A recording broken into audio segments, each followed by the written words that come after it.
बोलिए गजानन भगवान की जय। बोलिए श्री राधा गोविंद भगवान की जय हो। श्रेष्ठ देवताओं की जय, समस्त पितृ देवताओं की जय, श्री रामचंद्र भगवान की जय।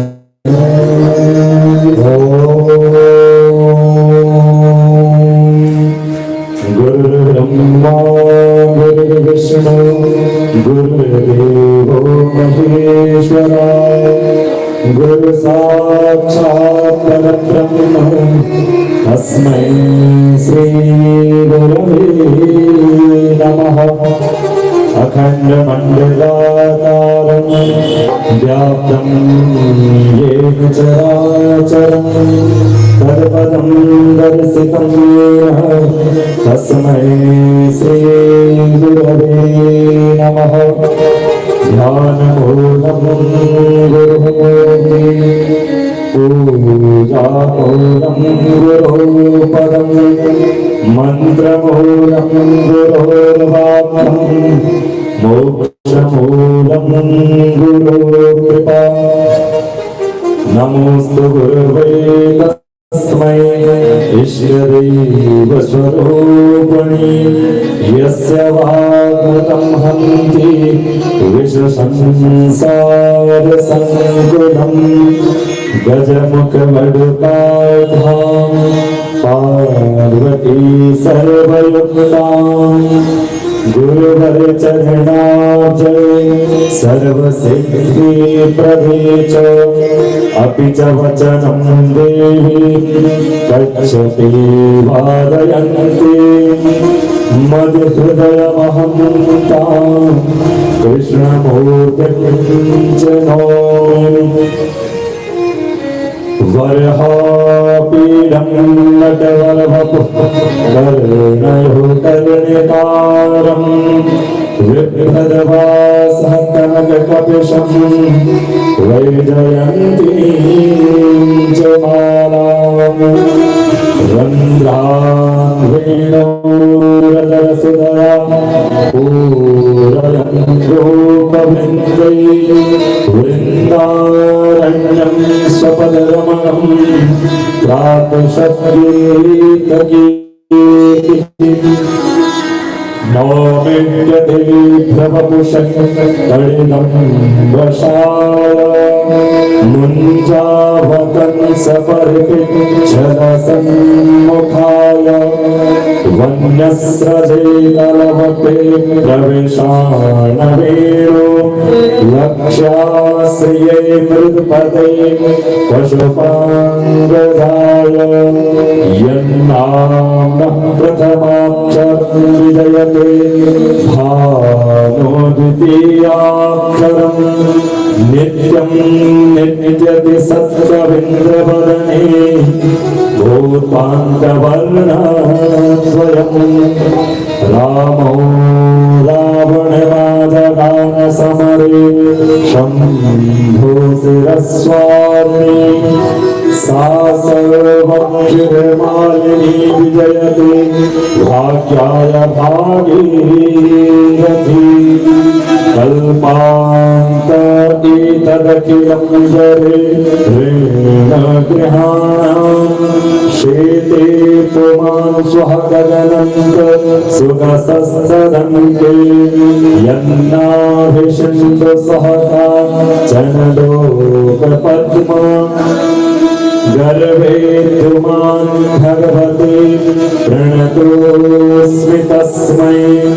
येनाधृता वसुमती सलिले निमग्ना, नग्ना च पाण्डववधू स्थगितानुकूलम्। समोचितो जलचरस्य मुखो गजेन्द्रो, वृकोचरो भवतु मे गसदीनबन्धु।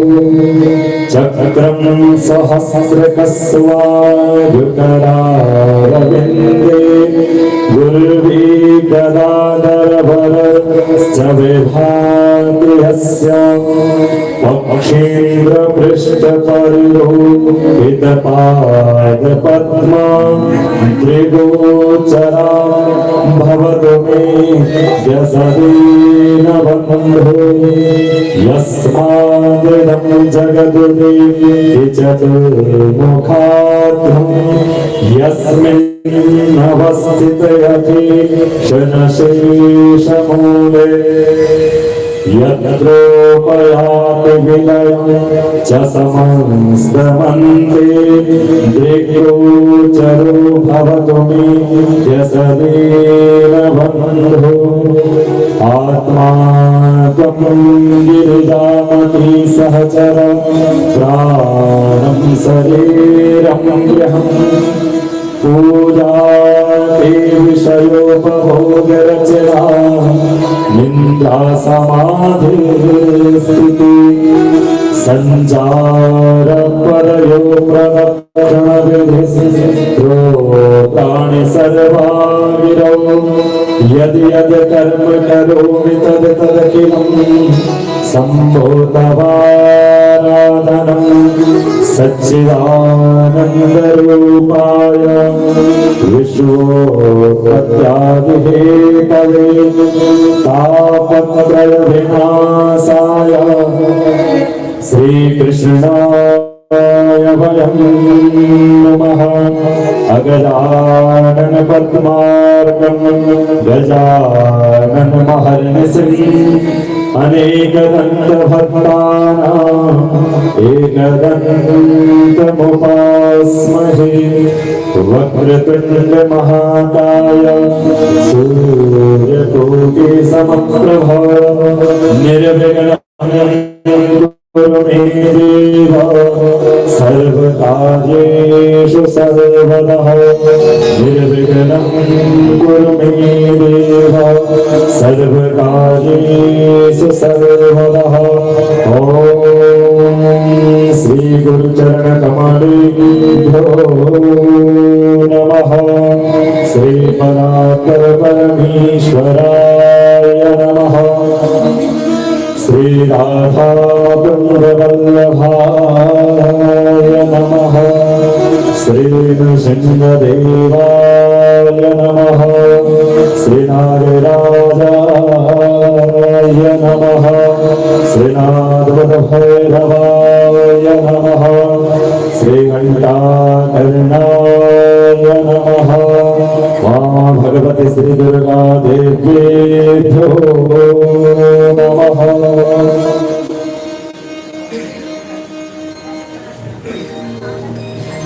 बोलिए शंकर भगवान की जय। बोले श्रीमन्नारायण भगवान की जय।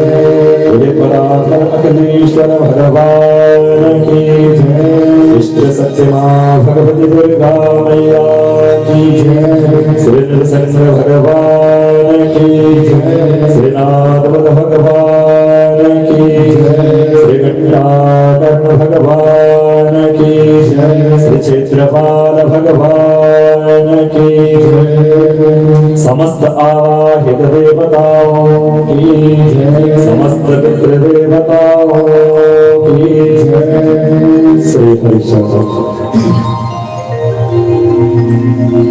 अनंत कोटि ब्रह्मांड नायक सर्वेश्वर परात्पर ब्रह्म असंख्य दिव्यानंद कल्याण गुणगण निलय निखिल हेय प्रत्यनीक भक्तवांछ कल्पतरु भक्तवत्सल शरणागत वत्सल गौ ब्राह्मण प्रतिपालक श्री द्वारिकाधीश भगवान यह शब्दमयी प्रतिमूर्ति श्रीमद्भागवत महापुराण परम मंगलमय परात्पर अखिलेश्वर अकारण करुणा वरुणालय भक्तवांछ कल्पतरु श्री विनिंदित श्री बालकृष्ण लाल की वांगमय प्रतिमूर्ति श्रीमद्भागवत महापुराण श्री वृंदावन चंद्र आनंद कंदम करंद गोविंद श्री कृष्ण शरणारविंद कृपानुराग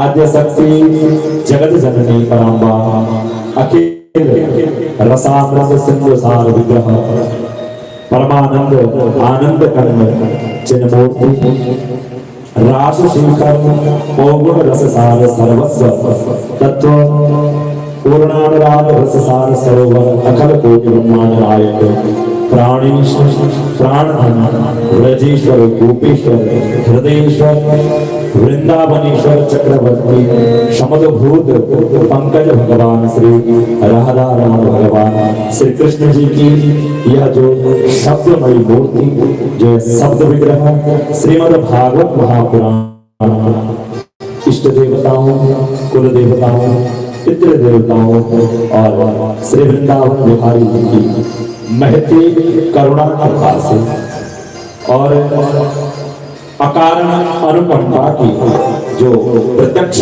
कृपा आज हम सब पर हुई है, वह प्रमाण जो मनुष्य जीवन का सर्वोत्कृष्ट फल जो यह सत्संग है जो हम सबको प्राप्त हो रहा है और ये परम पवित्र श्रीमद् भागवत महापुराण के माध्यम से जो आत्मरंजन का यह साधन हम सबको प्राप्त हो रहा है। यह पितृपक्ष और इस पितृपक्ष में जो है श्रीमद् भागवत महापुराण इसका आयोजन राम भवन शिव मंदिर की समस्त समिति के द्वारा इनके सहयोग के द्वारा एवं सभी बांधव एवं सभी लोगों के सत प्रयास के द्वारा जो यह श्रीमद् भागवत महापुराण का श्रवण और वाचन हो रहा है।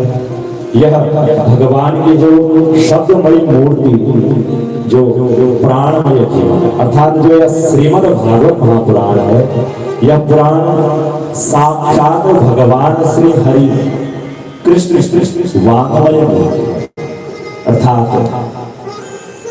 प्रत्यक्ष स्वरूप में तो भगवान श्री कृष्ण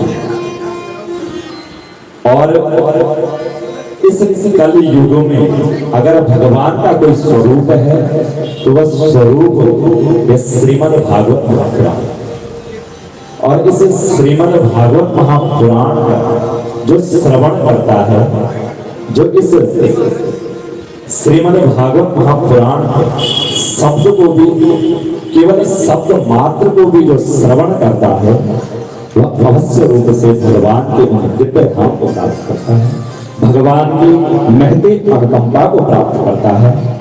क्योंकि कहा गया है कि को नाम लोके पुरुषार्थ सारजित पुरा कथा नाम भगवत कथा सुधा आपेय कर्णांजलि धवापहम् अहो विरज्येत बिना नरेतरम्।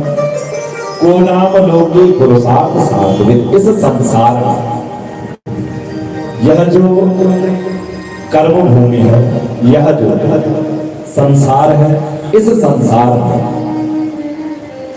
केवल पशुओं को छोड़कर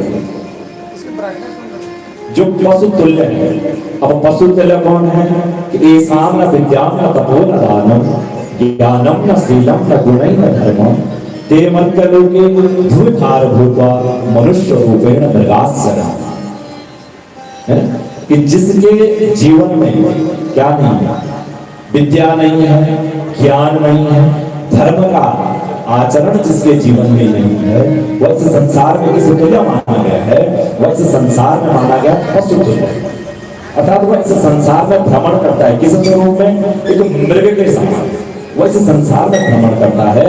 तो कहते हैं कि को नाम लोके पुरुषार्थ सारस्वती, इस संसार में ऐसा कौन है, किसको छोड़ के, उन पशुओं को छोड़ कर, अर्थात जो मनुष्य रूप में होकर के भी पशु तुल्य है, उनको छोड़ करके अपने पुरुषार्थ का सार जानने वाला कौन पुरुष होगा, जो इस आवागमन से अर्थात इस संसार में आने जाने के क्रम को, इस क्रम से जो मुक्त कर देने वाली, जो यह भगवान की प्राचीन कथा है, इसीलिए इसका नाम क्या है, पुराण है।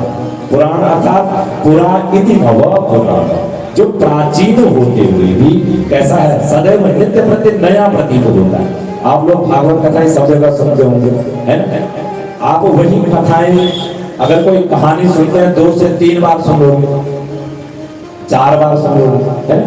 लेकिन यह भागवत की जो कथाएं हैं यह नित्य प्रति क्या है, जब भी आप श्रवण करते हो आपका मन और उन कथाओं में रमने लगता है। तो कहते हैं ऐसा इस संसार में कौन होगा जो अपने पुरुषार्थ का सार जानने के बाद भी भगवान की इन प्राचीन कथाओं में किसी भी एक कथा नहीं बल्कि अनेकानेक जो भगवान की कथाएं हैं, इन कथाओं में से किसी भी अमृतमय कथा का अपने कर्ण गुणों से एक बार भी पान करके उन कथाओं को अपने मन को लगा, जो एक बार भगवान के कथाओं में अपने मन को लगा देता है वह अवश्य क्या है, बार बार भगवान की कथाओं को श्रवण करने लगता है, वह बार बार भगवान के नाम का स्मरण करने लग जाता है। क्योंकि एतन मुहो कीर्तयतो नुस्नवतो नरस्यते जात समर्थमोचित यदुत्तमं श्लोक गुणानुवर्णनम् समस्त संसार परिश्रमापहम्। जो मनुष्य इस भागवत में या भगवान श्री कृष्ण की जो प्रत्यक्ष में जो वाणी है, इस भागवती वार्ता को कहते हैं अथवा सुनते हैं, उनका उद्योग कभी भी निष्फल नहीं होता है। क्योंकि यह जो भगवान की उत्तम श्लोक, जो भगवान के गुणानुवाद श्रवण करने से समस्त प्रकार के क्लेशों को, नाना प्रकार के रोगों को, नाना प्रकार के पापों को समूल नाश कर देता है। अगर जीवन से किसी भी प्रकार के पापों को, रोग शोक को दूर करना है तो भगवान के दिव्य जो अमृतमय भगवान की दिव्य कथाएं हैं, उन कथाओं का श्रवण करना चाहिए। और यह जो सत्संग है यह हर किसी को आसानी से प्राप्त नहीं होता है। देखो कथाएं तो बहुत होती हैं, कथा तो सब जगह होती है, आपके घर के बगल में भी कथा होती है, लेकिन हम वहां जा नहीं पाते है? तो कथा कब होती है? हमें वह सत्संग कब प्राप्त होता है? जब हमारे अनेक भाग्योदयेन बहुजन्म समर्जितेन, अनेक जन्मों के जब हमारे पुण्य उदय होते हैं, फिर हमें वह भगवान या रसमयी अमृतमयी कथा श्रवण करने का सौभाग्य प्राप्त होता है। और भगवान किसके हृदय में वास करते हैं?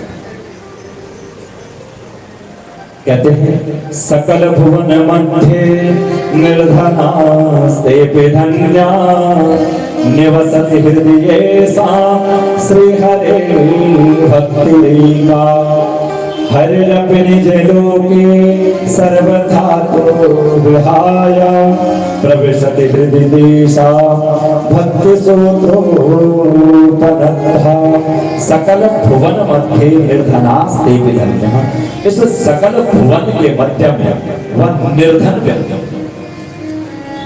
इन तीनों भुवनों में वह निर्धन व्यक्ति भी क्या है, धनवान है, जो क्या करता है, भगवान के नाम का स्मरण करता है, जिनके हृदय में एकमात्र श्री हरि की भक्ति निवास करती है। वह त्रिलोकी में अत्यंत निर्धन होने पर भी क्या है, परम धन्य है। क्योंकि इस भक्ति रूपी जो डोरी से बंध करके क्या है, साक्षात भगवान वह नारायण, वह श्री कृष्ण चंद्र भगवान की क्या है, अपने परम धाम को छोड़ करके और परम भक्तों के हृदय में बस जाते हैं। नारद जी भगवान से पूछते कि हे भगवान, आप रहते कहाँ हैं, आपका निवास कहाँ है, आप कहाँ रहते हैं? क्या कहते हैं भगवान? दाहं वसामि वैकुंठे योगिनां हृदयेन च मद्भक्ताः यत्र गायन्ति तत्र तिष्ठामि नारद। हे नारद जी, नाहं वसामि वैकुंठे, मैं वैकुंठ धाम में वास नहीं करता। सब कहते हैं भगवान कहाँ वास करते हैं? वैकुंठ धाम में वास करते हैं। लेकिन भगवान कहते हैं मैं वैकुंठ धाम में वास नहीं करता हूँ। तो फिर बोला भगवान, अगर वैकुंठ में वास नहीं करते हो तो अवश्य रूप से उन योगियों के हृदय में आप वास करते होंगे, जो कई वर्षों से आपका ध्यान कर रहे हैं, आपके नाम का स्मरण कर रहे हैं, आपका जप कर रहे हैं, जो योग में बैठ करके, ध्यान में बैठ करके जो नित्य प्रति आपका सेवन करते हैं, अवश्य रूप से क्या है, आप उनके हृदय में बैठते हैं। तो क्या कहते हैं भगवान, योगी नाम हृदय न च, उन योगियों के हृदय में भी वास नहीं करता। तो नारद जी कहते हैं कि भगवान, जब आप न तो वैकुंठ में वास कर रहे हैं और न उन योगियों के हृदय में वास करते हैं, तो फिर आप कहाँ रहते हैं, आपका वास कहाँ है? तो भगवान कहते हैं, मद भक्ता यत्र गायन्ति तत्र दृष्टामि नारद। हे नारद जी, जहां मेरे भक्त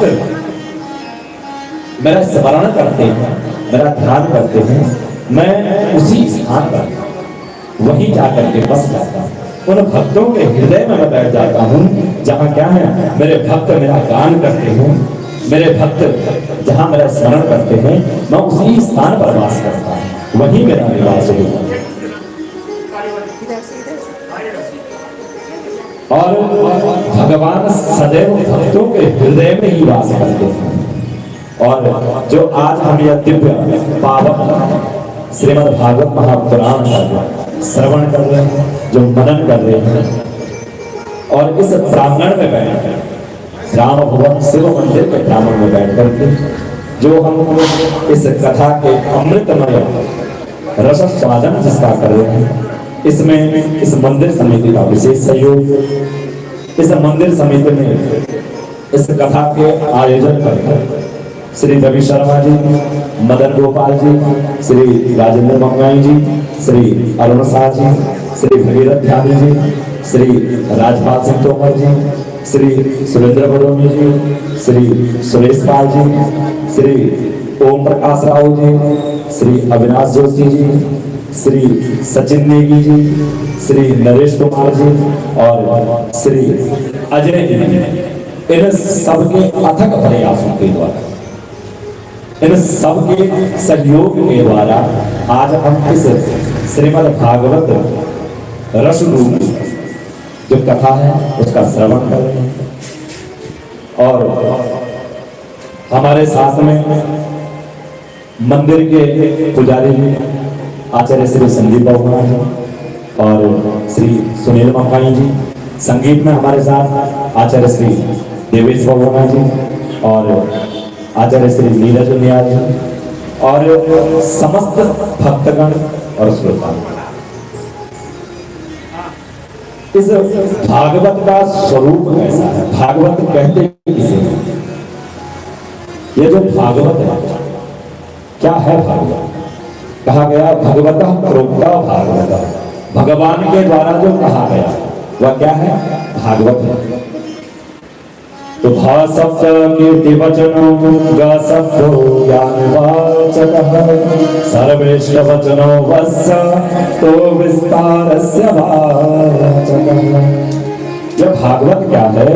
भा शब्द कीर्ति वचन। इस भागवत के 4 शब्द, प्रथम 4 शब्द क्या है? धर्म, अर्थ, काम और मोक्ष रूपिया भागवत है। 4 पुरुषार्थ की सिद्धि जिसके द्वारा प्राप्त होती है वह यह भागवत है।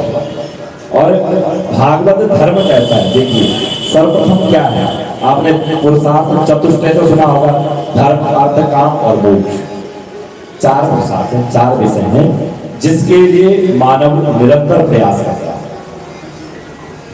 सर्वप्रथम क्या है, भागवत में 7 दिन की वार्ता रखी है। 7 दिन की वार्ता। प्रथम दिन क्या है? धर्म रूपी दिन, अर्थात धर्म किसको कहते हैं? धार्य की धर्म, जिसको हम धारण कर सकते हैं, जिसको हम धारण करते हैं वह क्या है? धर्म है। तो फिर हम धारण क्या करते हैं? किस चीज को हम धारण करते हैं? क्योंकि आहार निद्रा भय मैथुनंच एतत् समानम पशुभिः करामः। भोजन हम भी करते हैं, पशु भी करते हैं, सोते हम भी हैं, पशु भी सोते हैं। भय मनुष्यों को भी प्राप्त होता है और वही भय जानवरों को प्राप्त, पशुओं को भी प्राप्त होता है। और संतति की वृद्धि मनुष्यों में भी होती है और पशुओं में भी होती है। यही कर्म पशु भी करते हैं और यही कर्म हम भी करते हैं। तो फिर ऐसा कौन सा कर्म हमारे जीवन में है जिसके द्वारा क्या हम पशुओं से भिन्न होते हैं? हमारी गिनती पशुओं में होनी चाहिए, लेकिन ऐसा कौन सा कर्म हमारे जीवन में है जिसके द्वारा क्या है हम तो पशुओं से भिन्न हो जाते हैं? तो कहते हैं धर्मम ही तेषाम अधिकम विशिष्टम धर्मेण हीना पशुभिर समान। तो इस संसार में हमारे जीवन में जो धर्म है, जब हम उस धर्म में चलते हैं तो वह क्या है हमको मानव बनाता है, और अगर वह धर्म हमारे जीवन में ना हो तो पशु तुल्य है। फिर वह धर्म है कौन सा जिसके कारण क्या है हम मनुष्य बनते हैं? तो वह धर्म क्या है? हमारे भीतर की दया, वह मानवता, जो हमें मानव बनाता है। वह मानवता के कारण हम क्या है मानव, जो हमारे भीतर मानवता है। मानवता क्या है? सत्य, दया, शौच, अहिंसा इत्यादि जो हमारे कर्म है। इन कर्मों के द्वारा जब हम मन को परिष्कृत करते हैं तो फिर क्या है मानव कहलाते हैं। तो वह भागवत स्वरूप जो है इसका प्रथम दिन क्या है धर्म स्वरूप दिन है।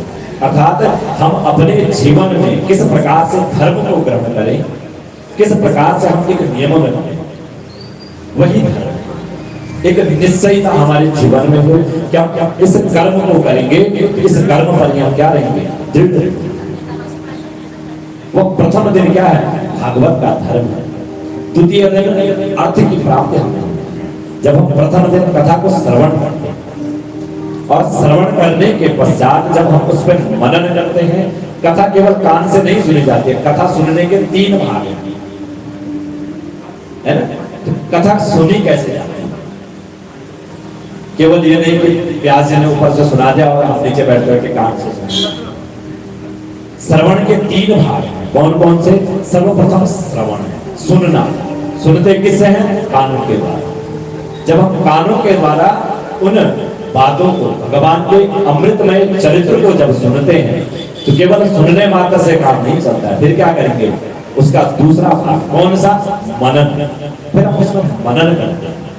किसी भी बात को हम सुनते हैं फिर उसमें हम मनन करते हैं, और मनन करने के पश्चात हम उस तृतीय भाग में जाते हैं जो है निरध्यास। अर्थात उसमें स्वयं को रखना, अपने जीवन में उन चरित्रों को उतारना प्रारंभ कर देना।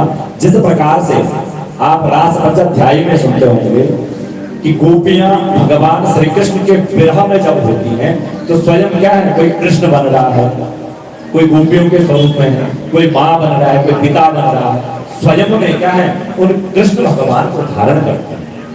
तो ऐसा ही क्या है हमें वह बात निधिध्यासन करनी है, उस निधिध्यासन में हम रहते हैं।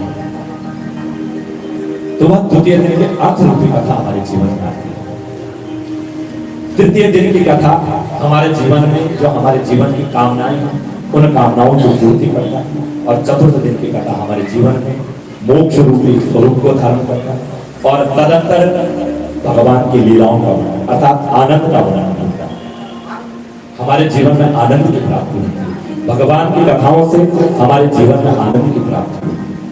और मेरे लिए बड़ा सौभाग्य का विषय है, मैं आज यहाँ पे कथा कर रहा हूँ, और मेरे परम पूज्य गुरुदेव आचार्य जी भी आज हमारे बीच में आए हैं।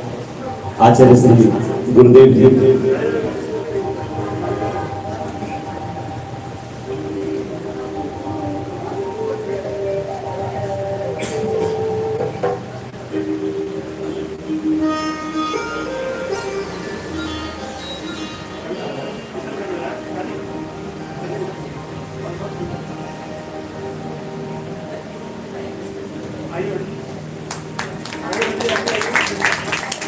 मैं आज इस स्थान पर पहुंचा हूं, इसका पूर्ण रूप से श्रेय हमारे गुरुदेव जी को जाता है। मैं बचपन से इनके साथ में रहा हूं, और आज इस स्थान पर बैठने के लिए पूर्ण रूप से जो है मेरे गुरु जी ने मेरा पूरा साथ दिया और बड़ा प्रोत्साहन मुझे दिया।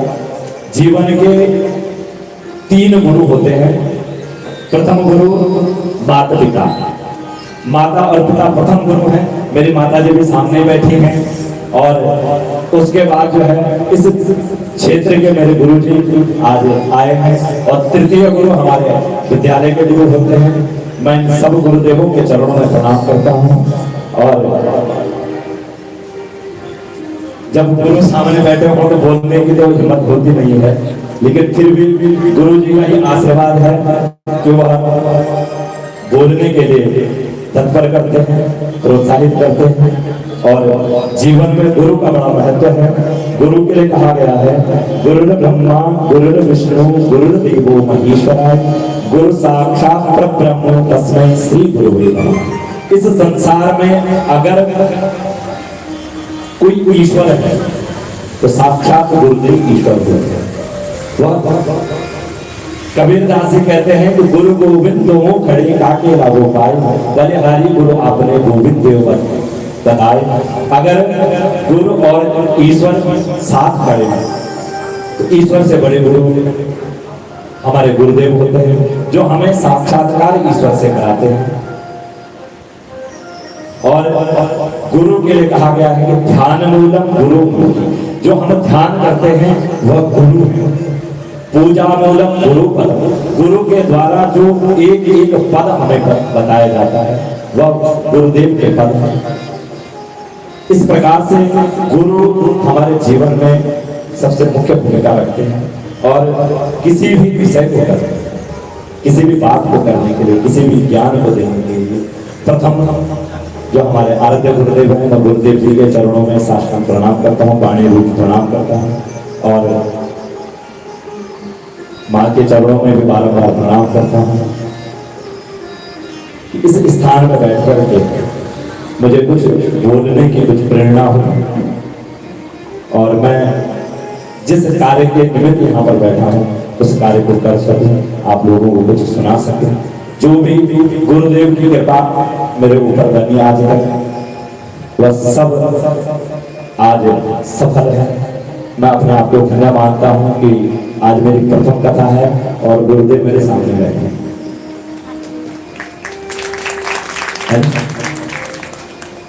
तो जो यह भागवत पुराण है, भा शब्द कीट की वचना, जो भागवत है यह भागवत के चार जो शब्द हैं भा ग व और त, यह चार कौन से हैं? तो प्रथम जो भा शब्द है यह है कीर्ति वचन, अर्थात भगवान के जो कीर्ति वचन है, जो भगवान के द्वारा जो उनकी कीर्तियों का जो गुणगान किया जाता है वह भा शब्द। और ग शब्द ज्ञान वाचक है। देखिए गुरु में भी गा शब्द है और भागवत में भी गा शब्द है।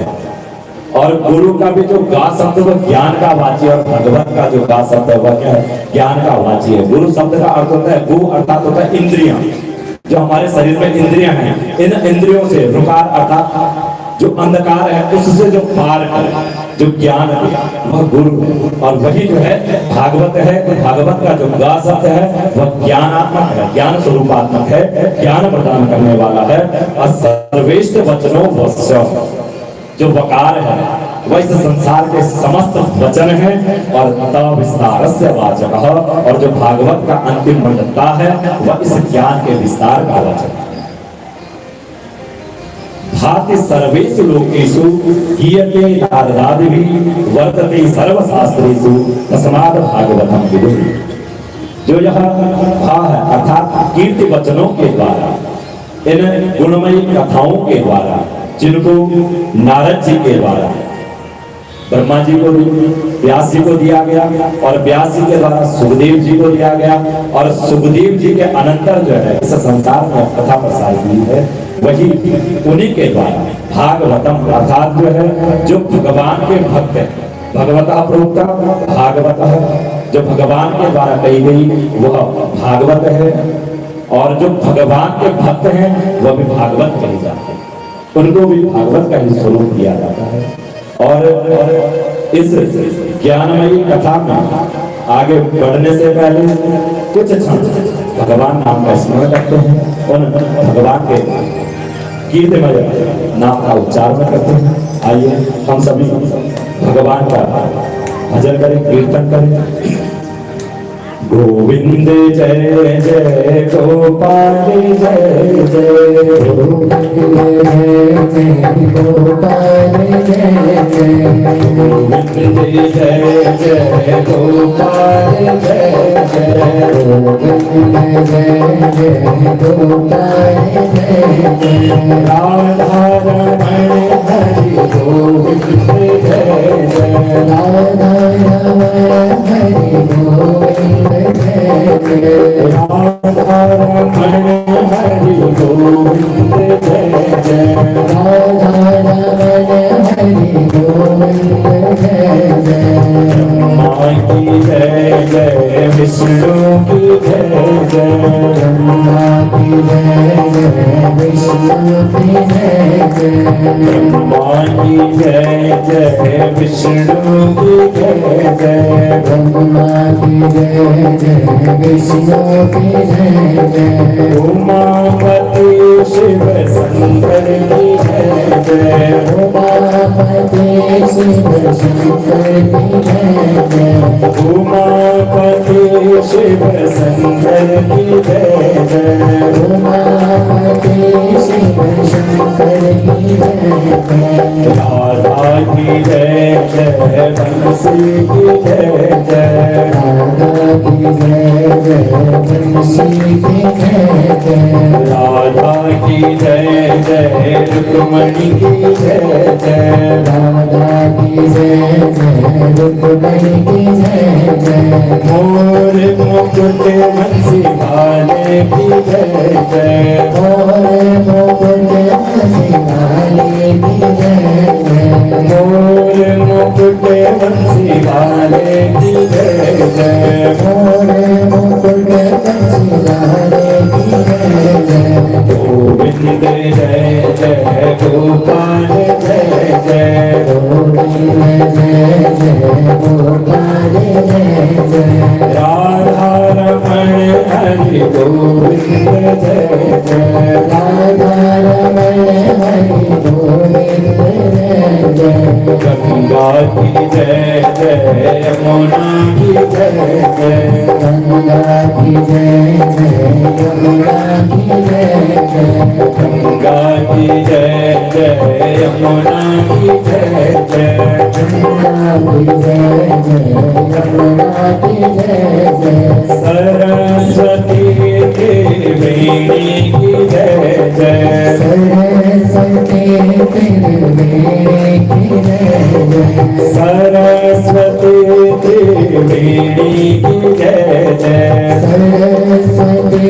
त्रिवेणी की जय जय गोविंद जय जय गोपाल जय जय गोविंद जय जय गोपाल जय जय राधा रमण हरि गोविंद जय जय राधा रमण हरि गोविंद जय जय राम जी की जय जय श्याम जी की जय जय राम जी की जय जय श्याम जी की जय जय ओ राम जी की जय जय श्याम जी की जय जय राम जी की जय जय श्याम जी की जय जय दशरथ कुंवर चारों भैया की जय जय दशरथ कुंवर चारों भैया की जय जय दशरथ कुंवर चारों भैया की जय जय दशरथ कुंवर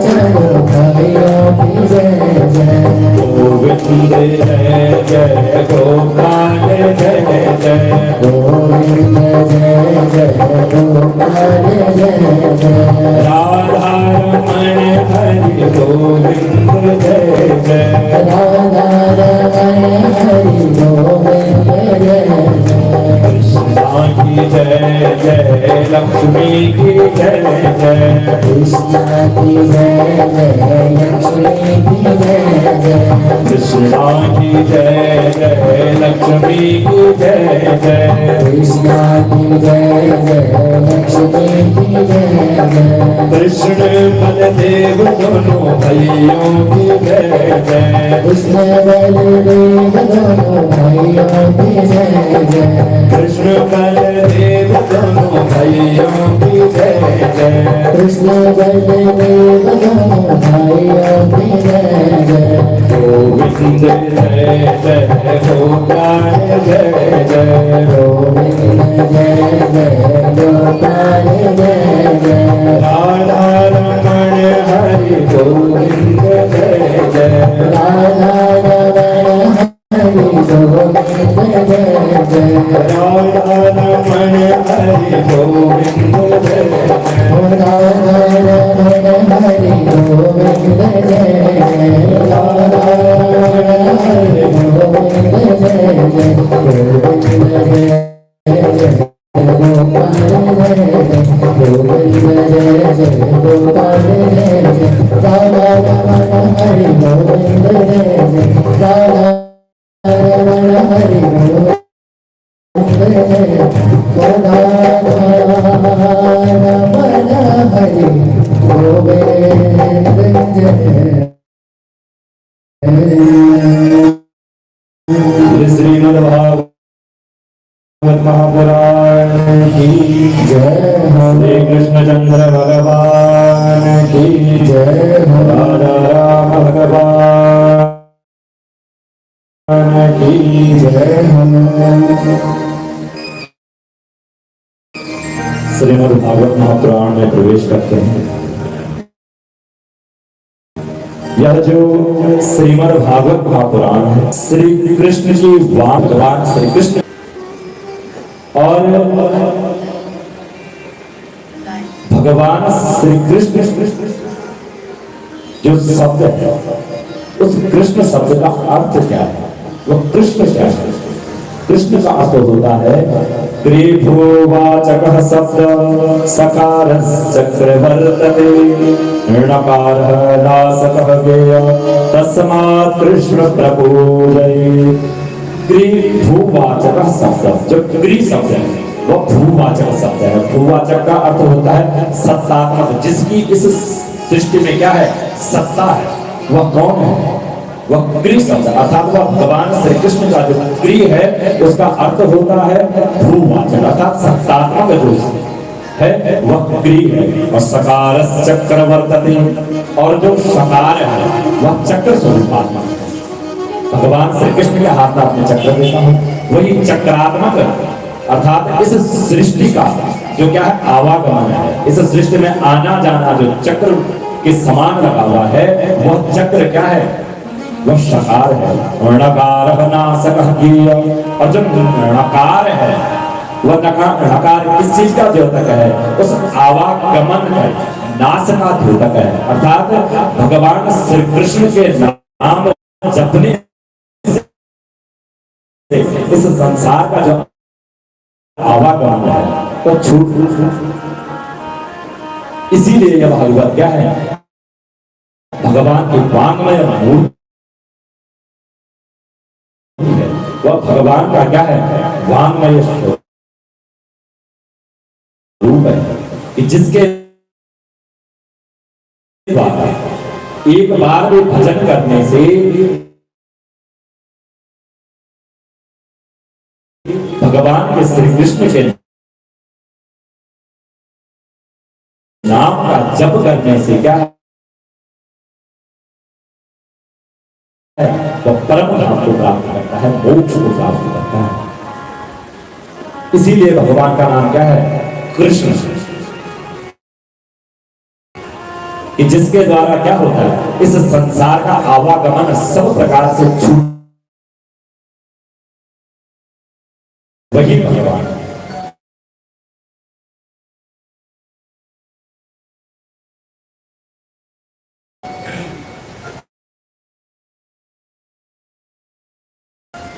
उन्हीं भगवान के अमृतमय स्वरूप जो रस श्रीमद् भागवत महापुराण के महात्मा का प्रथम श्लोक आता है, सच्चिदानंद रूपाय विश्वोत्पत्त्यादिहेतवे तापत्रय विनाशाय श्री कृष्णाय वयं नमः।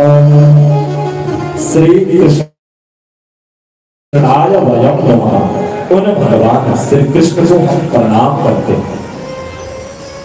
किन भगवान श्री कृष्ण को? जो कैसे हैं? सच्चिदानंद रूपाय, जो सच्चिदानंद रूप में सत्य चित्त और आनंद स्वरूपात्मक जो भगवान, उन भगवान।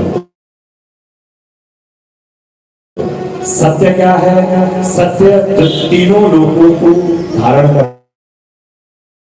करने वाला है और तीनों कालों में जो रहेंगे और जो भविष्य में जो रहेगा, संसार से सबका भगवान के सत्य नाम मिल सकता है।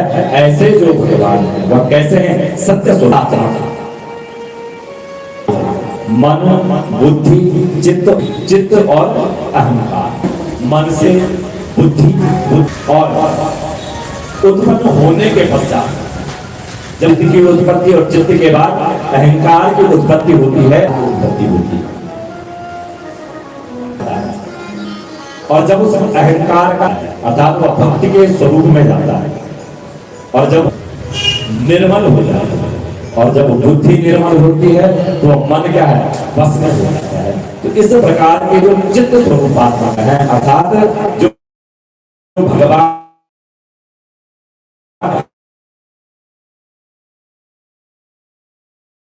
होते हैं तो वह मोक्ष रूपी आनंद है। जीवन में ज्ञान रूपी आनंद प्राप्त होता है। और जो ऐसे भगवान हैं, कौन से? सत्य चित्त और आनंद स्वरूपात्मक जो भगवान है वह करते क्या है? विनाश के विकार, इस सृष्टि के विनाश के विकार, इस सृष्टि के उत्पत्ति स्थिति और कारण है ऐसे वह भगवान। फिर क्या करते हैं वह भगवान? तापत्रय विनाश। जीवन के तीन ताप हैं, आदिदेव, आदि भौतिक और आध्यात्मिक। तीन ताप हमारे जीवन में, दैविक, भौतिक और आध्यात्मिक। दैविक अर्थात दैव से, भौतिक अर्थात संसार से और आध्यात्मिक अर्थात जो हमारा आध्यात्म का क्षेत्र है। इनके जो ताप हमारे जीवन में है, इन तीनों तापों को क्या कर देते हैं? नष्ट कर देते हैं ऐसे जो भगवान हैं। कौन? भगवान श्री कृष्ण। उनको हम प्रणाम करते हैं। यह जो भागवत है, इस भागवत का जो भागवत को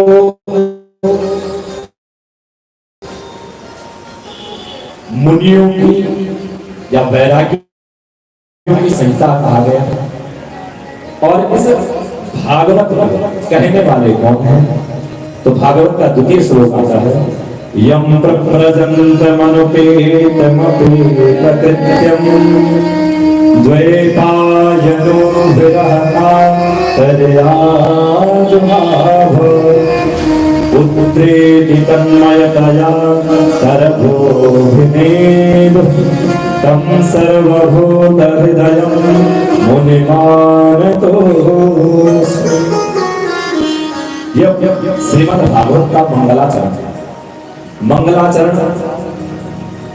यह जो है आशीर्वादात्मक मंगलाचरण है। हम भगवान से आशीर्वाद की प्रार्थना करेंगे, मंगलाचरण कर रहे हैं। व्यास जी ने इस पुराण को लिखते समय लिखा है कि यम प्रप्रजन्तमनुपेतमपेत कृत्यं द्वैपायनो विरह कातर आजुहाव। वह जो द्वैपायन व्यास जी है वह विरह भावना से क्या हो रहा है? आतुर होकर के पीछे पीछे दौड़ रहे हैं। किनके? यम प्रप्रजन्तमनुपेतमपेत कृत्यं, जिन्होंने जन्म लिया ही और जन्म लेते ही क्या हो गए? प्रप्रजंत हो गए, जंगल की ओर जाने लगते। वह जो सुखदेव जी महाराज हैं वह जन्म लेते हैं और जन्म लेते ही क्या हो गए? प्रप्रजंत हो गए। और उनके पीछे पीछे कौन जा रहे हैं? द्वैपायन व्यास जी, उनके पिता। पीछे पीछे जा रहे हैं और क्या है, पुत्रे तन्मय दया, हे पुत्र करते हुए जो है उनके पीछे पीछे दौड़ लगा रहे हैं। और फिर क्या कह रहे हैं कि वहां जो वृक्ष लता पत्र इत्यादि हैं, तरवा अभिनीत, उन वृक्षों के द्वारा मानो ऐसा प्रतीत हो रहा है कि जब व्यास जी अपने पुत्र सुखदेव जी महाराज जी के पीछे पीछे दौड़ रहे हैं तो ऐसा प्रतीत हो रहा है कि वह जो वृक्ष है, जब व्यास जी की आवाज उन वृक्षों पे टकरा रही है, हे पुत्र कर रहे हैं, और वह आवाज टकरा के मानो ऐसा संबोधन कर रही है, वृक्ष भी उनके साथ साथ हे पुत्र का अभिवादन कर रही है। जिस प्रकार से व्यास आतुर हो रहे हैं, उसी प्रकार से वह वृक्ष भी व्यास जी के दुख में आतुर हो रहे हैं। उन्हीं के स्वरूप में वह जो है आवाज लगा रहे हैं, तब सर्वभूत हृदय मुनिमान तोस्मि, ऐसे सर्वभूत हृदय भगवान सुखदेव जी हैं, उनको हम प्रणाम करते हैं, उन सुखदेव जी महाराज जी को हम प्रणाम करते हैं। फिर कहते हैं नैमिषे सुतमासीनम अभिवाद्य महामति तथा मृतरसस्वाद कुशलः सनको प्रभि। नैमिषारण्य नामक जो क्षेत्र है, नैमिषारण्य अर्थात निमिष मात्र में जहां भगवान ने दैत्यों का संहार किया, निमिष मात्र कहते हैं, अर्थात पलक झपकने में जितना हमारा समय लगता है, उस समय में, उतने समय में जिस स्थान से भगवान ने क्या कर दिया, समस्त दुष्टों का संहार कर दिया, वह नैमिषारण्य। और नैमिषारण्य के वृतांत में कथा आती है कि समस्त ऋषि एक बार ब्रह्मा जी के पास गए और ब्रह्मा जी से निवेदन करते हैं कि हे भगवान, इस संसार में कोई एक ऐसा स्थान आप हमें बताइए जहां में बैठ करके हम भगवान के गुणानुवाद का श्रवण करें, भगवान के नामों का उच्चारण करें, यज्ञ इत्यादि करें, जप तप व्रत इत्यादि करें, समस्त कर्म करें। तो कहते हैं कि ब्रह्मा जी के द्वारा एक मनश्चक्र की स्थापना की गई और ऋषियों से कहा कि जिस स्थान में जाकर के यह मनश्चक्र गिरेगा, वहां पर वह भूमि क्या हो जाएगी, शोधित हो जाएगी और वह जल करके और नैमिषारण्य नामक क्षेत्र में गिरा और वह स्थान नैमिषारण्य। यह नैमिषारण्य जो क्षेत्र है,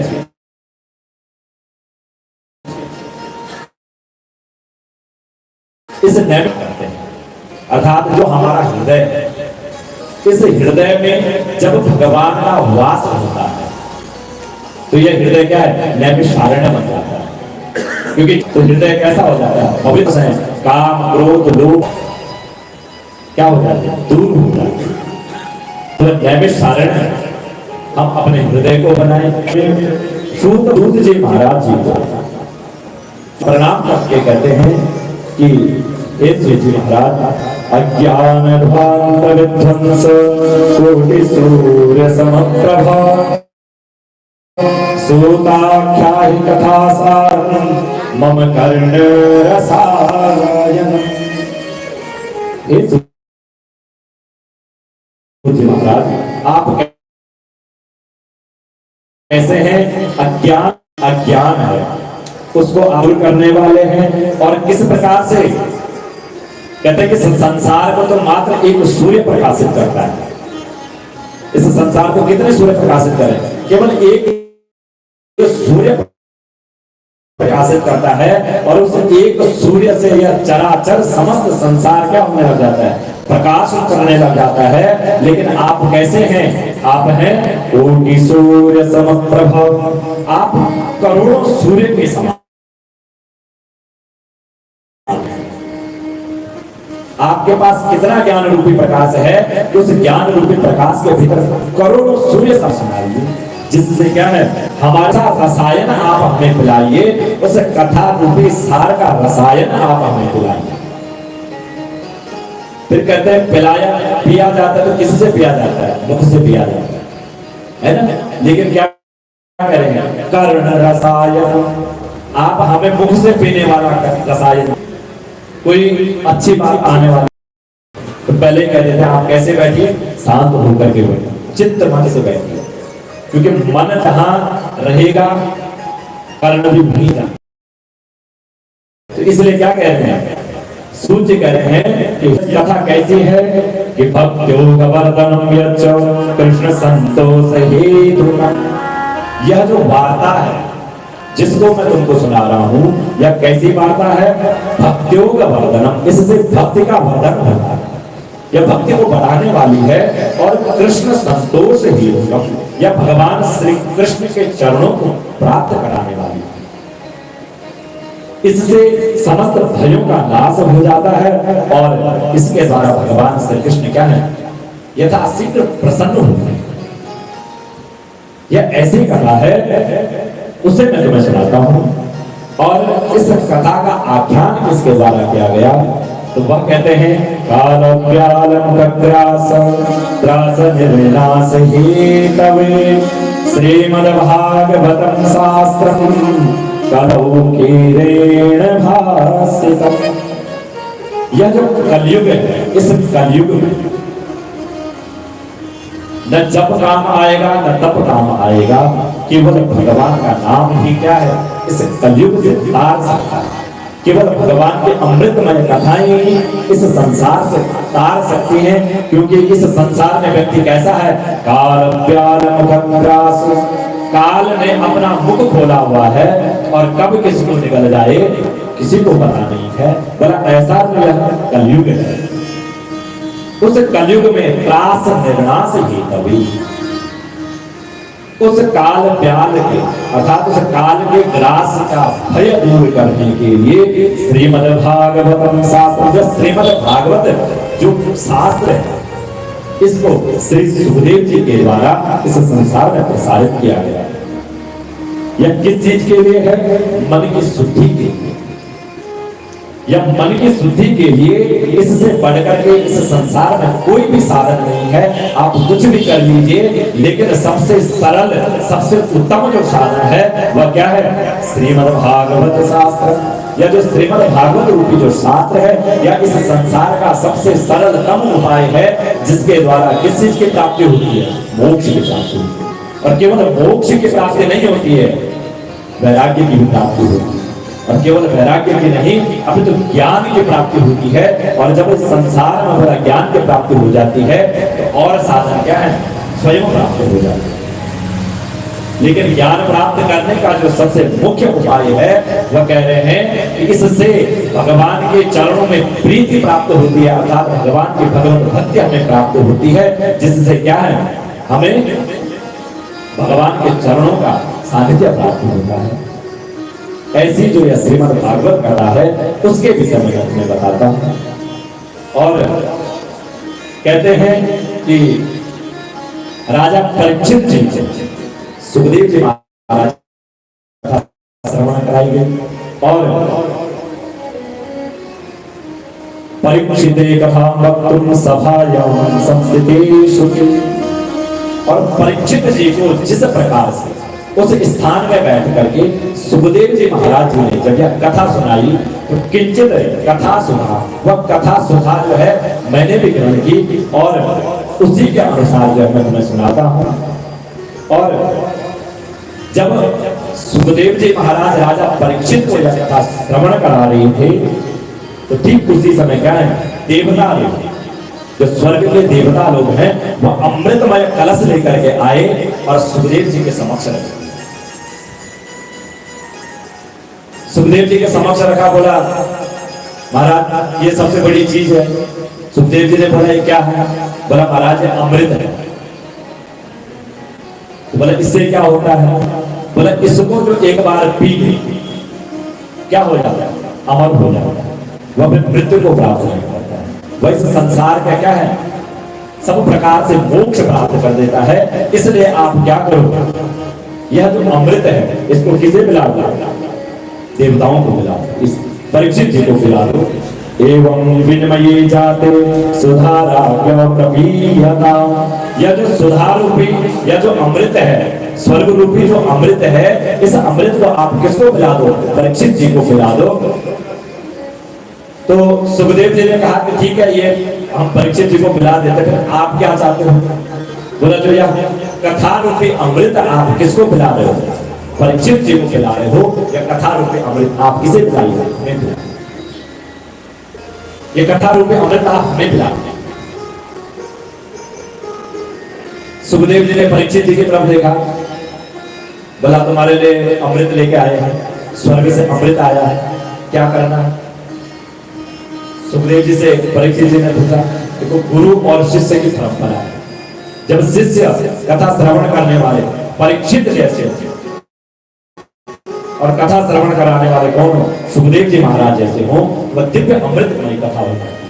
अब गुरु कौन है? सुखदेव जी महाराज। शिष्य कौन है? परीक्षित। परीक्षित जी से कहा, देखो ये क्या है, स्वर्ग का अमृत है। बोला इससे क्या होगा? बोला इससे स्वर्ग प्राप्त होगा। बोला स्वर्ग प्राप्त करके क्या करेंगे? पुण्य मृत्यु लोक विशंति। बोला जब स्वर्ग में जाओगे तो जितना कुछ तुमने पुण्य किया हुआ है, जैसे ही वह पुण्य क्षीण होंगे तो फिर क्या करोगे, कहाँ आओगे? बोला इस पृथ्वी पे आओ, यही जन्म लोगे। बोला अच्छा। बोला कथा रूपी अमृत से क्या होगा? बोला इससे परम मोक्ष की प्राप्ति होगी, फिर इस संसार का चक्कर छूट जाएगा। तो परीक्षित जी ने कहा कि महाराज मुझे तो यही कथा रूपी अमृत मिला है ना। एवं विनिमये जाते सुधाराज्ञ प्रपीयता तपस्यामो वयं सर्वे श्रीमद्भागवतामृता। यह जो श्रीमद् भागवत रूपी जो अमृत है, आप मुझे इसको खिलाएं। सुखदेव जी महाराज देवताओं के पास गए और कहते हैं वस्वधात्म कथा लोके वकाचक्वमणिर्यथा ब्रह्मरातो विचार्येवं तदा देवान् जहासः। हे देवताओं, वह सुधा व कथा लोगे, इस संसार में आप किसका विनिमय करेंगे? विनिमय किसका होता है? जो बराबर की वस्तु में, जो एक समान वस्तु में हो, उसका विनिमय आप कर सकते हो। वह कांच को मणिर्यथा, कांच और बहुमूल्य हीरे का आप कभी विनिमय नहीं कर सकते हो। विनिमय मतलब अदला बदली नहीं कर सकते हो आप कि एक कांच की जो है मणि दे दो और उसके बदले आप हीरा दे दो, ये नहीं कर सकते।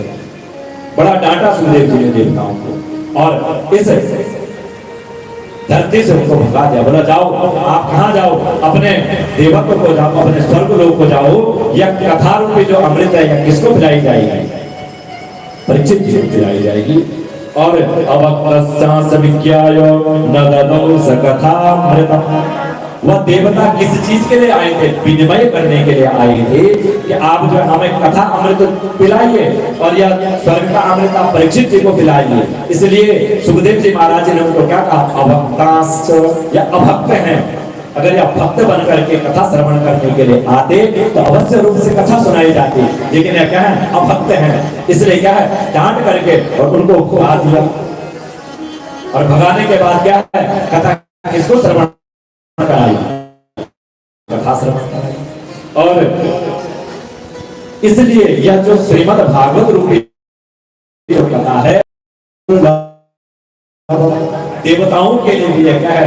दुर्लभ है। यह अमृतमय कथा जो है देवताओं के लिए भी क्या है? दुर्लभ है। कथा श्रवण कराई और कथा श्रवण कराने के पश्चात जब परीक्षित जी का मोक्ष किसने देखा? ब्रह्मा जी।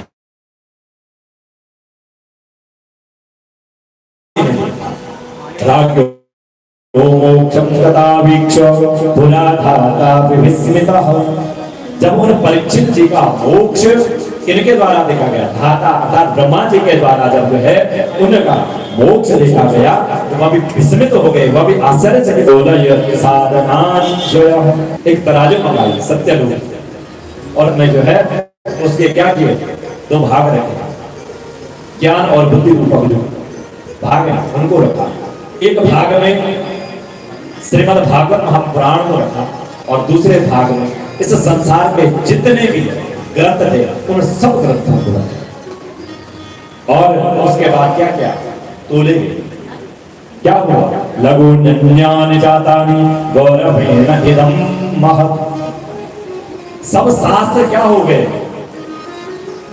लघु ज्ञान जातानि, वह जो भागवत रूपी पलड़ा था वह ऊपर कर गया सब शास्त्रों को, और क्या है स्वयं नीचे की तरफ हो गया। सारे शास्त्र फीके पड़ गए, सारे शास्त्र उन श्रीमद् भागवत महापुराण के समक्ष क्या हो गए, लघु हो गए, छोटे हो गए। तदा ऋषिगणी सर्वे विस्मयं परमं ययुः। सारे ऋषिगण आज क्या हो गए, विस्मित हो गए कि इतना प्रभाव इस श्रीमद् भागवत महापुराण का, किसके समक्ष क्या है। सारे शास्त्र कैसे हो गए, फीके पड़ गए, सारे शास्त्र छोटे हो गए, इतना महात्म्य इस श्रीमद् भागवत महापुराण का। मेनिरे भगवत रूपम शास्त्रम भागवतम कलो। इसलिए क्या कहते हैं, इस संसार में जो भागवत है वह क्या है, एक मात्र ऐसा शास्त्र है जिसके द्वारा क्या है, ज्ञान को प्राप्त किया जा सकता है। और इस श्रीमद् भागवत महापुराण का सप्ताह श्रवण की सौनक आदि ऋषिगण पूछते हैं कि हे सूत जी महाराज, इस जो यह श्रीमद् भागवत महापुराण है इसके सप्ताह श्रवण कैसे प्रारंभ हुई, किसके द्वारा यह सर्वप्रथम किया गया, यह कथा कैसे प्रारंभ हुई।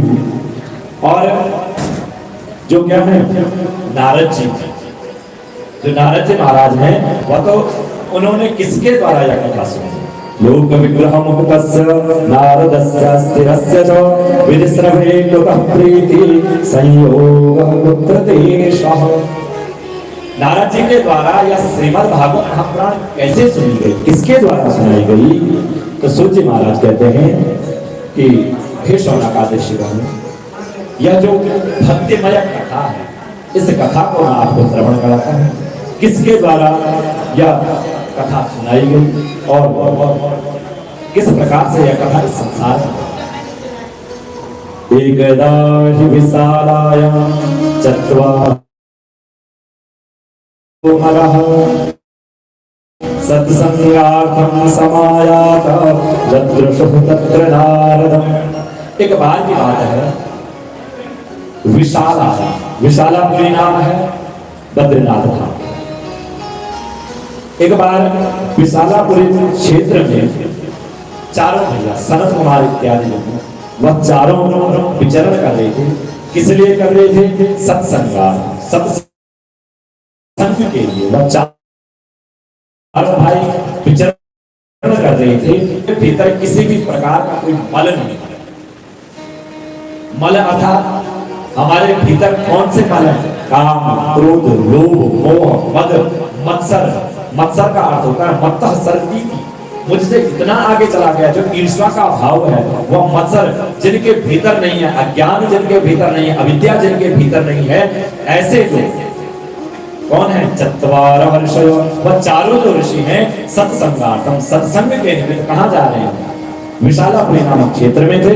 और वहां क्या किया, ददृशुस्तत्र नारदः, वहां उन्होंने नारद जी महाराज जी को देखा। जब उन्होंने नारद जी को वहां देखा तो नारद जी से कहते हैं, कथम ब्रह्मणदीन मुखः कुतश्चिन्तातुरो भवान् त्वरितं गम्यते पुत्र कुतश्चागमनं तव। कथम ब्रह्मणदीन मुखः, हे ब्रह्मा जी के मानस पुत्र, हे ब्रह्मा, हे नारद जी, कथम दीन मुख, आप इतने दीन मुख क्यों दिख रहे हैं। आप जिस प्रकार से कृपण व्यक्ति का धन चला जाता है, कृपण व्यक्ति होता है, कंजूस व्यक्ति, जिस प्रकार से बोला कृपण व्यक्ति का धन चला जाता है, इसी प्रकार से आपका मुख क्या है, कैसे होते हैं। एक सेठ जी थे ना, अब घर में जा रहे थे तो एक हलवाई की दुकान दिखी और जलेबियां बनी हुई थी। अब सेठ जी का मन कर गया कि जलेबी खाने, जलेबी खाने का मन किया। अब सेठ जी थे बड़े कंजूस, कृपण, खर्च नहीं होना चाहिए, कुछ भी धन खर्च नहीं होना चाहिए। तो सेठ जी ने जब जलेबियां देखे तो मुंह में पानी आ गया, बड़ा खाली। घर गए, तिजोरी खोली और एक चांदी का सिक्का लिया। अब कंजूस इतने थे कि एक से ज्यादा नहीं ले सकते थे। एक सिक्का हाथ में लिया और हाथ में दबा दिया। किस लिए जा रहे हैं? मिष्ठान खाने। अब घर से चले चले चले, जेठ के महीना, जून की बात, गर्मियों का मौसम। अब हाथ में सिक्का दबाए हुए हैं और चले जा रहे हैं कहां? मिष्ठान खाने के लिए। आज जो है मिष्ठान खाने। अब गए तो दुकान वाले को बोला, भाई एक काम करो, एक चांदी के सिक्के की क्या दे दो? जलेबियां तोल दो। हलवाई ने भी जलेबियां तोल। अब तोल करके जो है सेठ जी को देने लगे। तो सेठ जी ने अब क्या करना? पैसे देने है ना। अब हाथ खोला तो एक तो सिक्का हाथ में रखा हुआ, ऊपर से जून का महीना, और मुट्ठी कैसे बिल्कुल टाइट बंद की, हवा भी अंदर ना जाए, सिक्का कहीं रास्ते में न गिर जाए। बड़े कृपण है ना। तो बोला सिक्का हाथ से न गिरे, इससे पहले बिल्कुल बंद की हुई मुट्ठी टाइट कर गए। और जैसे ही हाथ खोला, हाथ में पसीना है ना। अब जैसे ही सिक्का देखा तो सिक्का क्या हो रखा है? गीला हो रखा है, बड़ा गीला हो रखा है। तो सेठ जी सिक्के की तरफ देख कर कहते हैं कि अरे इतना दुख हो रहा है तुम्हें मुझसे दूर जाने का, इतना दुख कि तुम रो रहे हो, है ना। इतना दुख हो रहा है मुझसे दूर होने का कि मैं आज मन किया मेरा जलेबी खाने के लिए, और तुम रोने लगे। इसलिए क्या है, अब जलेबी नहीं खाऊंगा, तुम्हें घर भी नहीं है। तो क्या कह रहे हैं नारद जी से कि हे नारद जी, आपका मुख कैसा दिख रहा है? गत विद्रो यथाचरण, जिस प्रकार तुम्हारा किसी कृपण का धन चला गया हो, इतना मलिन आपका मुख हो रखा है। ऐसी क्या स्थिति आपके साथ हो गई? क्यों मलिन हो रखा है? नारद जी कहते हैं, अहम तो पृथ्वी व्यातो ज्ञाता सर्वोत्तमामिति, दुष्करम च प्रयागम च काशीं गोदावरी तथा हरिक्षेत्रम कुरुक्षेत्रम श्रीरंगम सेतुवंदनम एवमादिषु तीर्थेषु भ्रममाणो इतस्ततः। जो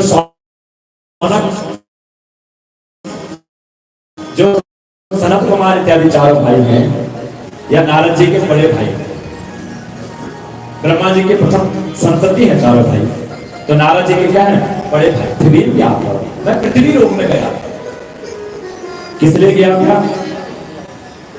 कि कुछ जो है भ्रमण कर सकता। अहम तो पृथ्वी ज्ञात्वा सर्वोत्तमामिति, मुझे मैंने सुना है, पढ़ा है, यह जो पृथ्वी है या कैसी है? सर्वोत्तम है, सब कर्म इसमें होते हैं। तो मैं भ्रमण करने के लिए निकल गया। कहां कहां गया? पुष्करम च प्रयागम च काशी गोदावरी तथा हरिक्षेत्रम कुरुक्षेत्रम श्रीरंगम सेतुवंदनम। पुष्कर में मैं गया, प्रयाग में गया, नाना तीर्थों में मैं गया, काशी गोदावरी इत्यादि तीर्थों में मैं गया।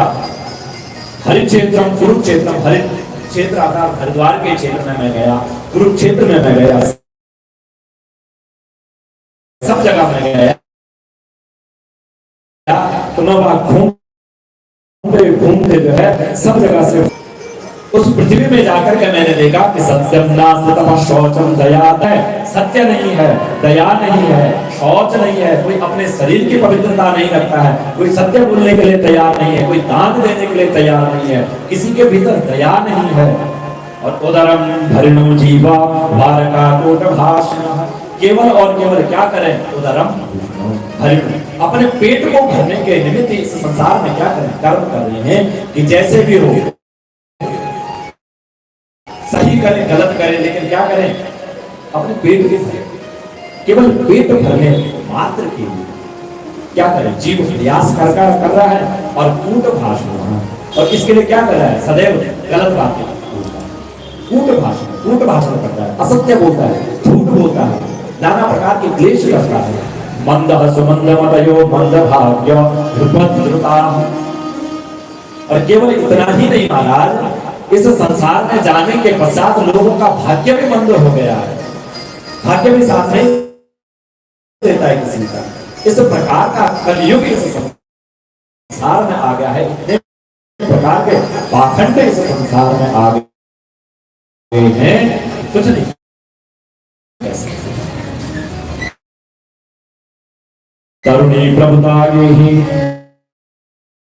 शालको बुद्धिदायक कन्या विक्रण्य दंपतीनां च कल्पना। इस संसार में ऐसा असत्य भाषण होने लग गया है कि तरुणी प्रभुता की घर में आज माँ बाप की नहीं चलती है, माता पिता क्या हो गए, वृद्ध आश्रमवासी हो गए, है ना। अब पति पत्नी की घर में चलती है,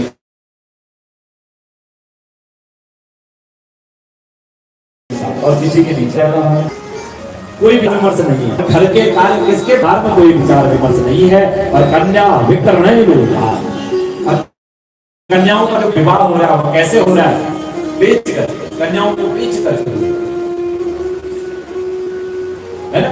और दंपति नाम से कल का नाम। और केवल इतना ही नहीं, पति पत्नी अलग रह रहे हैं, लेकिन फिर भी क्या है, कल का नाम, लड़ाई झगड़ा हो रहा है उनके बीच में सदैव, वो भी सुखी नहीं, वो भी सदैव क्या है, लड़ाई झगड़ों में फंसी हुई, मतलब किसी भी प्रकार का सुख घर में नहीं है। और आश्रम यवने रुद्धा सेखानी सर्वसदा, आश्रम में क्या हो गया, अमृत हो गए, तीर्थ भी शिथिल होने लगे हैं, देवताओं का वास इस धरा से, इस संसार से झड़ने लग गया है। और इस समय इस संसार में न कोई योगी है, न कोई सिद्ध है, न कोई ज्ञानी है, न ही कोई सत्कर्म करने वाला इस संसार में बचा हुआ है। और इस कलयुग में क्या है, सभी देशवासी क्या करने लगे हैं, बाजारों में अन्न बेचने लगे हैं, अन्न का विक्रय करने लगे हैं, ब्राह्मण लोग भी जो है पैसा लेकर के जो है वेद पढ़ने लगे हैं, सब जो है इस संसार में अनेक प्रकार के जो है क्लेश होने लगे हैं। और इस तरह कलयुग के दृश्य देखता हुआ और मैं पृथ्वी में विचरता हुआ और यमुना जी के तट पर जहां पहुंचा, कौन से यमुना जी के तट पे, जहां भगवान श्री कृष्ण का जन्म हुआ, जहां भगवान श्री कृष्ण ने अनेक प्रकार की लीलाएं की। जब मैं वहां गया तो वहां क्या देखा, तत्र सर्वं मया दृष्टं श्रूयतां तन्मे मनीश्वरः एकता तरुणी तत्र निष्णा खिन्नमानसा। जब मैं उस स्थान पे गया तो वहां मैंने एक बड़ा विचित्र एक दृश्य, वहां पर जाकर के मैंने देखा कि एक स्त्री है, एकात्म तरुणी तत्र, एक तरुण, एक युवा स्त्री है, और उसके चारों तरफ जो है अनेक स्त्रियां खड़ी हुई हैं। देखने से दूर से ऐसा प्रतीत हो रहा है कि वो उसको सांत्वना दे रही है। वहां पर दुख का माहौल है, सब दुखी हैं। जब मैंने दूर से वहां देखा तो फिर मैंने, जब मेरे मन में एक लालसा हुई, जरा देखो तो सही कि वहां पे हो क्या। तो जब मैंने देखा कि वहां पे चारों तरफ क्या है, स्त्रियां हैं, तो मैं थोड़ा भटक गया, क्योंकि एक तो क्या है नारद योगेश्वर, योगी, संसार से क्या है विरक्त, तो बोला स्त्रियों के मध्य में जो है ऐसे ही जाना क्या उचित नहीं है। तो दूर से मैंने उचक करके देखा, दूर से देखा तो क्या देखा, वृद्धों पतितों पार्श्व, उनके समीप दो वृद्ध व्यक्ति क्या है, लेटे हुए। उस स्त्री के समीप क्या है, दो वृद्ध व्यक्ति लेटे हुए हैं और निश्वास, तो कोई श्वास नहीं आ रही है। दूर से देखने से ऐसा लग रहा है कि उनके भीतर किसी प्रकार की श्वास नहीं है, वह मृत्यु को प्राप्त हो रहे हैं। जब मैंने देखा दूरात, मैंने दूर से जब ऐसा देखा तो मन में उत्कंठा तो हुई कि वहां जाऊंगा, लेकिन जो मेरा क्या है जीवन है, इसने मुझे जाने के लिए आज्ञा दी। तो जैसे ही मैं वहां से लौटने लगा, उस तरुणी युवती ने कहा, भूभो सारोचनं तिष्ठ मच्चिन्तामपि नाशय दर्शनं तव लोकस्य सर्वथा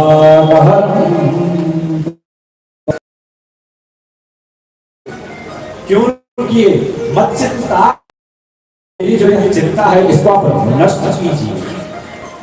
क्योंकि कहते हैं कि साधु संतों के दर्शन से संसार के सभी पाप दूर हो जाते हैं, पाप ताप संसार सब दूर हो जाते हैं और आपके वचनों से मेरे दुख की शांति हो सकती है। ऐसा आपको देख करके मेरे मन में विचार उत्पन्न हो रहा है। आप रुकिए, मेरी चिंता का नाश कीजिए। नारद जी के पास गया, उससे पूछते हैं द्रविड़ देश दक्षिण भारत में और वृद्धिम कर्नाटक करके जब मैं ऊपर की तरफ आई,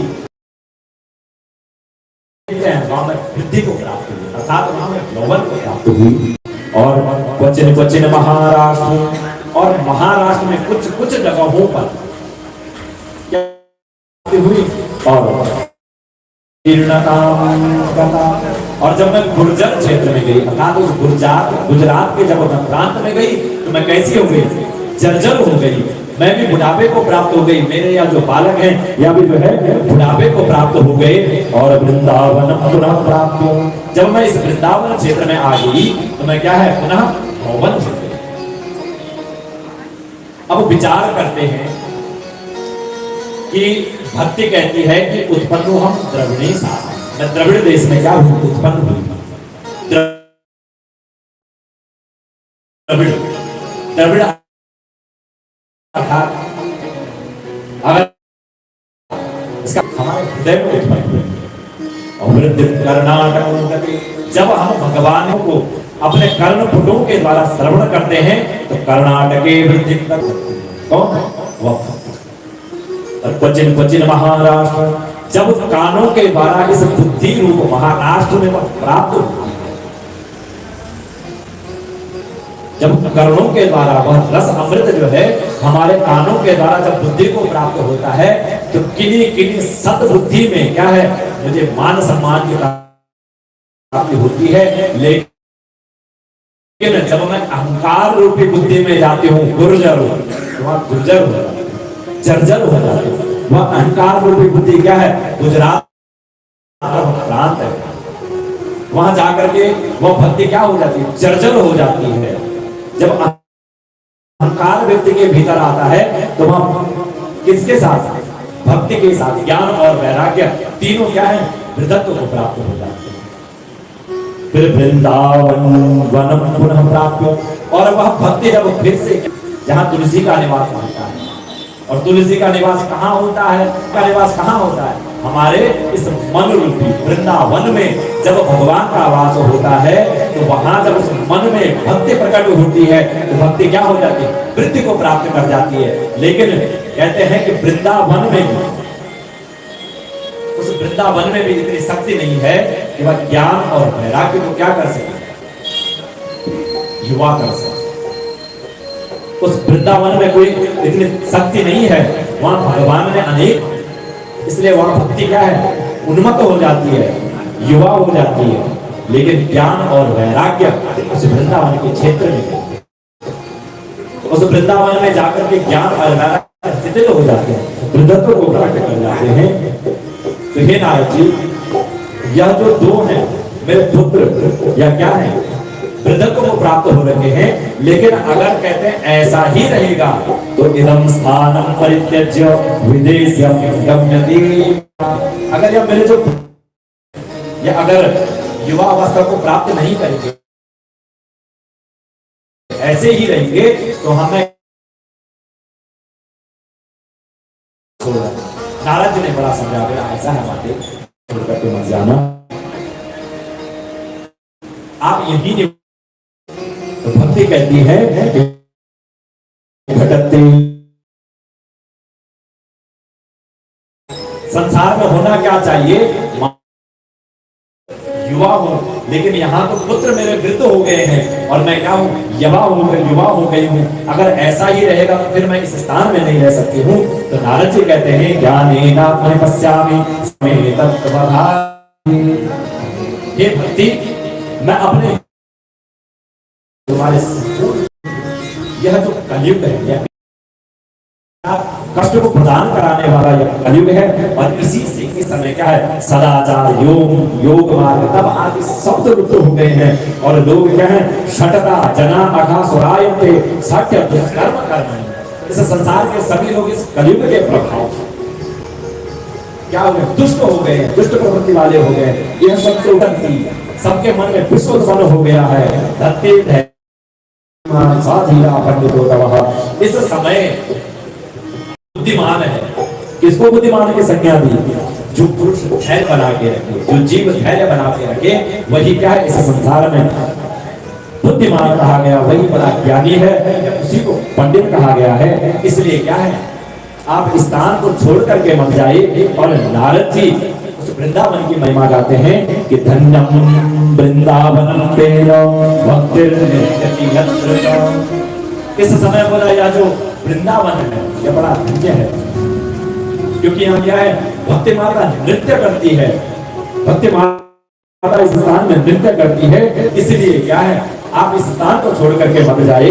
भक्ति माता कहती है कि हे नारद जी, आपने अभी कहा कि इस संसार में भगवान के द्वारा जो है यह संसार रचित है, यहाँ जो है कलयुग प्राप्त हुआ। तो यह कलयुग कैसे प्राप्त हुआ, इस संसार में कलयुग कैसे आया, इस संसार में किसका राज्य था, राजा परीक्षित का राज्य था। और वह परीक्षित कैसे थे, धर्म मानते, ज्ञान मानते, श्रद्धा मानते, भक्ति मानते, फिर उस कलयुग को क्यों, वह कलयुग क्यों। तो नारद जी कहते हैं कि हे भाई, मैं तुम्हें उसका वृतांत सुनाता हूँ कि यदा मुकुंदो भगवान जब तक पदम करता है। एक बार जब भगवान श्री कृष्ण इस परम धाम, अपने परम धाम को जाने लगे, इस संसार को त्याग करके अपने धाम को गए, उसके बाद जो है इस धरा पर राजा परीक्षित राज्य कर रहे थे। और जब परीक्षित राज्य कर रहे थे तो उसी समय कलयुग, और वह कलयुग के केवल और केवल एक गुण में प्रभावित हो,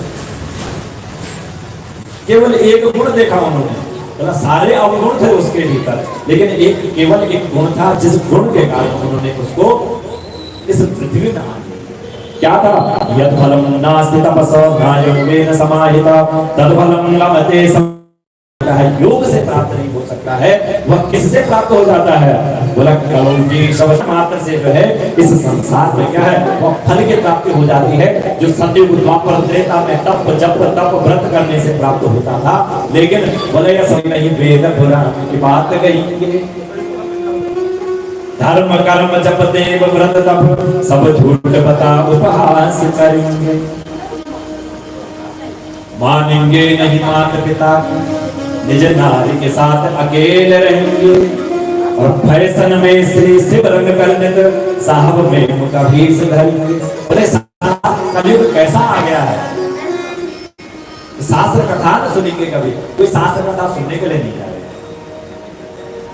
शास्त्र कथा न सुनेंगे कभी, और नहीं वेद पुराण की बात नहीं, वेद पुराण की कभी नहीं सुनेंगे, पढ़ने के तो बात दूर है, शास्त्र धर्म ग्रंथों पढ़ने की तो कोई चेष्टा करेगा ही नहीं,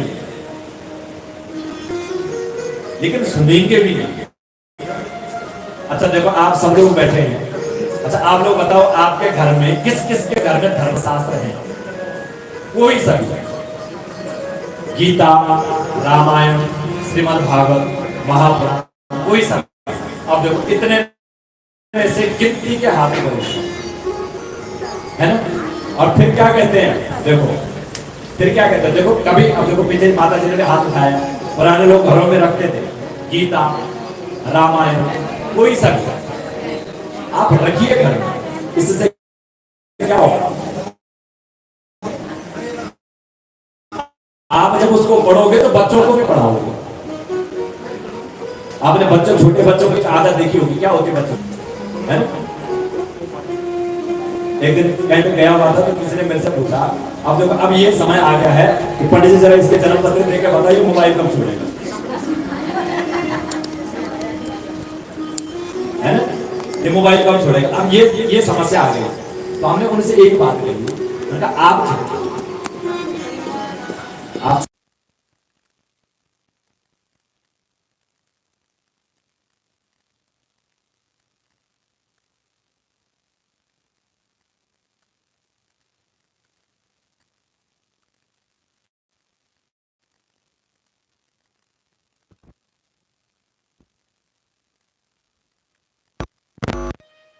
फिर तब क्या होगा? सब यूट्यूब वाले हो जाएंगे। उन्होंने ऐसा कह रहे थे, तब फोन कर करके पूछते हैं, अरे पंडित जी वो ऐसा कह रहे थे, ऐसा होता है?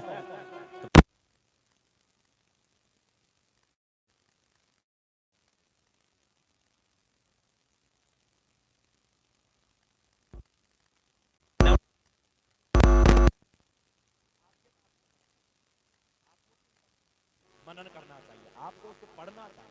आप पढ़ोगे तो घर में संतति पड़ेगी, है ना? नहीं तो फिर क्या है, धर्म का ह्रास होगा। और के बाद तब कहेंगे कि कलयुग के बच्चे हैं, क्योंकि प्रणाम में किसी घर में जाओ तो कहते हैं अरे पंडित कलयुग के हो गए बच्चे। बच्चे कलयुग के, कलयुग के तो आप भी हो ना। फिर आप कैसे कह सकते हो कि हम तो सतयुग के हो गए, बच्चे कलयुग के हो गए? जो कर्म हम घर में करेंगे वही कर्म बच्चे करेंगे, है ना? तो धर्म ग्रंथ पढ़, इसलिए क्या कह रहे हैं, शास्त्र कथा न सुनेंगे कभी नहीं, वेद पुराण की बात करेंगे। न कोई धर्म शास्त्र सुनेगा, न शास्त्रों की कथा सुनेगा, न वेद पुराण की बात करेंगे। पढ़ना तो बहुत दूर की बात है, सुनना भी दूर की बात है। किसी ने बोल दिया तो उसको भी नहीं। धर्म जप व्रत सब झूठ बताओ उपहास करेंगे। अरे वो सब